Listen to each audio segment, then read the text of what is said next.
दोस्तों, धार्मिक ग्रंथों में ऐसी बहुत से ऋषियों का वर्णन पढ़ने और सुनने को मिलता है जिन्होंने प्राचीन समय में कई महत्वपूर्ण ग्रंथों की रचना की, जिसके चलते इन्हें काफी प्रसिद्धि भी प्राप्त हुई थी। दोस्तों, ऐसे ही एक महान ऋषि थे जिनका नाम था वात्स्यायन ऋषि। इन्होंने एक ऐसा ग्रंथ रचा जिसका आज भी बहुत से लोग नाम लेने से भी कतराते हैं। जी हाँ, आप सही समझ रहे हैं फ्रेंड्स, हम बात कर रहे हैं कामसूत्र ग्रंथ की। अब आप सोच रहे होंगे कि इन्होंने इस ग्रंथ की रचना की तो इसमें खास बात क्या है। तो वहीं कुछ लोगों के मन में ये सवाल जरूर आया होगा कि इनकी मानसिक वृत्ति शायद सबसे अलग होगी, इसलिए इन्होंने एक ऐसे ग्रंथ की रचना की जिसमें कामुक क्रियाओं का बहुत अच्छे से उल्लेख किया गया है। परंतु आपका ऐसा सोचना गलत है फ्रेंड्स, क्योंकि असल में ऋषि वात्स्यायन एक सन्यासी थे। आपने बिल्कुल सही सुना, मगर आपके मन में यह सवाल आ रहा होगा फ्रेंड्स कि एक सन्यासी होते हुए उन्होंने कामसूत्र जैसे ग्रंथ की रचना कैसे की, जिसमें उन्होंने कामुकता के विषय में बड़ी सहजता से लिख दिया। तो चलिए दोस्तों, आज के अपने इस वीडियो में हम आपको इसी से जुड़ी हुई कुछ ऐसी बातें बतलाते हैं जिसके द्वारा आपको अपने प्रश्न का उत्तर मिल सकता है। दोस्तों, कहा जाता है कि वात्स्यायन ऋषि भारतवर्ष के महान ऋषियों में से एक थे, जिनका जन्म गुप्त वंश के समय का था। हालांकि इतिहासकारों में वात्स्यायन के नाम और उनके जीवन काल को लेकर काफी ज्यादा मतभेद देखने को मिलता है। कुछ के अनुसार नीति सार के रचयिता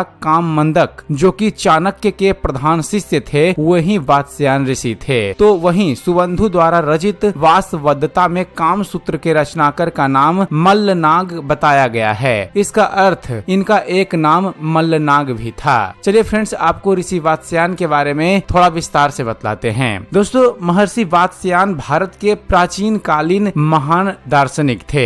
इनके काल के विषय में इतिहासकार एक मत नहीं है। अधिकृत प्रमाण के अभाव में महर्षि का काल निर्धारण नहीं हो पाया है। कुछ स्थानों पर इनका जीवन काल ईसा की पहली शताब्दी से 5वीं शताब्दी के बीच उल्लेखित है। वे कामसूत्र और न्याय सूत्र भाष्य नामक कालजयी ग्रंथों के रचयिता थे। दोस्तों, महर्षि वात्स्यायन का जन्म बिहार राज्य में हुआ था, ऐसा बहुत सारे इतिहासकारों का मानना है। उन्होंने कामसूत्र में न केवल दाम्पत्य जीवन का श्रृंगार किया है, बल्कि कला, शिल्प कला और साहित्य को भी श्रेष्ठता प्रदान की है। कामसूत्र का अधिकांश भाग मनोविज्ञान से संबंधित है। यह जानकर अत्यंत आश्चर्य होता है कि आज से 2000 वर्ष भी पहले विचारकों को स्त्री और पुरुषों के मनोवैज्ञानिक का इतना सूक्ष्म ज्ञान था। इस जटिल विषय पर ऋषि वात्स्यायन द्वारा रचित कामसूत्र ग्रंथ बहुत ज्यादा प्रसिद्ध हुआ। दोस्तों, भारतीय संस्कृति में कभी भी काम को है ही नहीं समझा गया। काम को दुर्गुण या दुर्भाव न मानकर इन्हें चतुर्वर्ग अर्थ, काम, मोक्ष, धर्म में स्थान दिया गया है। हमारे शास्त्रकारों ने जीवन के 4 पुरुषार्थ बतलाए हैं, वह हैं धर्म, अर्थ, काम और मोक्ष। सरल भाषा में कहें फ्रेंड्स तो धर्मानुकूल आचरण करना, जीवन यापन के लिए उचित तरीके से धन कमाना, मर्यादित रीति से काम का आनंद उठाना और अंततः जीवन के अनसुलझे गूढ़ प्रश्नों के हल की तलाश करना, वासना से बचते हुए आनंददायक तरीके से काम का आनंद उठाने के लिए कामसूत्र के उचित ज्ञान की आवश्यकता होती है। वात्स्यायन का कामसूत्र इस उद्देश्य की पूर्ति में एकदम सही साबित होता है। काम सुख से लोग वंचित न रह जाएं और समाज में इसका ज्ञान ठीक तरीके से फैल सके, इस उद्देश्य से प्राचीन काल में कई ग्रंथ लिखे गए। दोस्तों, जीवन के इन चारों पुरुषार्थों के बीच संतुलन बहुत ही आवश्यक है। ऋषि मुनियों ने इसकी व्यवस्था बहुत ही सोच विचार कर दी है। यानी ऐसा ना हो कि कोई केवल धन कमाने के पीछे ही पड़ा रहे और नीति शास्त्रों को बिल्कुल ही भूल जाए, या काम कीड़ा में इतना ज्यादा न डूब जाए कि उसे संसार को रचने वाले की सुध ही न रह जाए। मनुष्य को बचपन और यौवन अवस्था में विद्या ग्रहण करनी चाहिए। उसे यौवन में ही सांसारिक सुख और वृद्धावस्था में धर्म व मोक्ष प्राप्ति का प्रयत्न करना चाहिए। अवस्था को पूरी तरह से निर्धारित करना कठिन है, इसलिए मनुष्य त्रिवर्ग का सेवन इच्छा अनुसार भी कर सकता है, पर जब तक वह विद्या अध्ययन करे तब तक उसे ब्रह्मचर्य रहना चाहिए, यानी काम से बचना चाहिए। दोस्तों, कान द्वारा अनुकूल शब्द,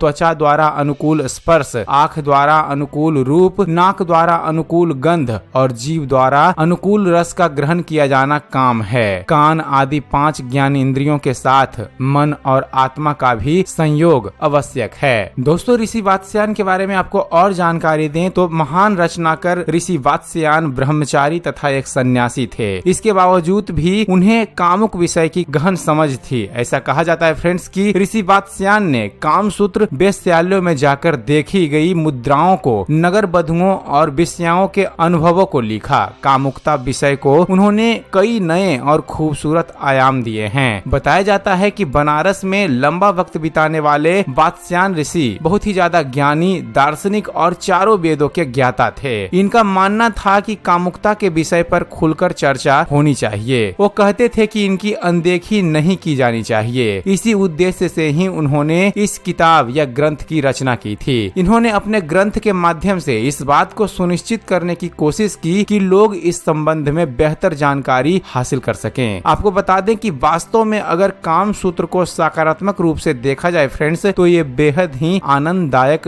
विषयों का संग्रह ग्रंथ है। तो दोस्तों, यह थी जानकारी ऋषि वात्स्यायन के बारे में, जिन्होंने काम सूत्र ग्रंथ की रचना की थी। उम्मीद करते हैं फ्रेंड्स आप सभी को हमारा यह वीडियो पसंद आया होगा। अगर वीडियो पसंद आया हो तो वीडियो को लाइक और शेयर करना ना भूलिएगा। और दोस्तों, ऐसे ही ज्ञानवर्धक वीडियो देखते रहने के लिए आप हमारे चैनल ज्ञान मंथन को सब्सक्राइब जरूर कीजिएगा। आप हमारे चैनल को सब्सक्राइब कीजिए और देखते रहिए, जानते रहिए। धन्यवाद। जय हिंद।